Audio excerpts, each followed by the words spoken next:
Hello everyone, माझं नाव आहे रसिका. आज आहे आपला व्लॉगचा डे 17. सो गाईज, बरेच दिवस झाले मला आता काही व्लॉग करता आलं नाही. ऑफिसचं थोडं काम खूप होतं. आता मी चाललेले बसनी आजी आजोबांकडे. त्यांना घेऊन जायचं आहे मला बाहेर. आम्ही निघालो आहे आता. हे बघा, मी आणि आजी बसलो आहोत मागे. आणि आता आम्ही पोचलो आहोत अणुशक्तीनगर, म्हणजे सगळ्यांनाच माहीतच असेल BARC इथे. आम्ही आता तिघंजणही पोचलो आहोत लग्नाच्या हॉलवरती. हे बघा, लग्नसुद्धा झालेलं आहे. हे आहे आमची मावशी, तिचं लग्न होतं. आता आम्ही चाललो आहोत परतीच्या प्रवासाला, बॅक टू होम. म्हणजेच आता मी आलेले घरी. आणि मग त्याच्यानंतर मला आता करायचं आहे, आमच्या सोनूचा आहे बड्डे. तिचं बड्डेची तयारी.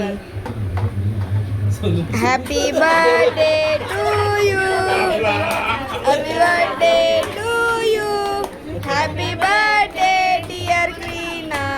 परत का. सो गाईज, बर्थडे पण झाला, लग्नालाही जाऊन आलेले आहे मी. आता मी आले घरी. So bye guys, stay tuned, make some like and subscribe.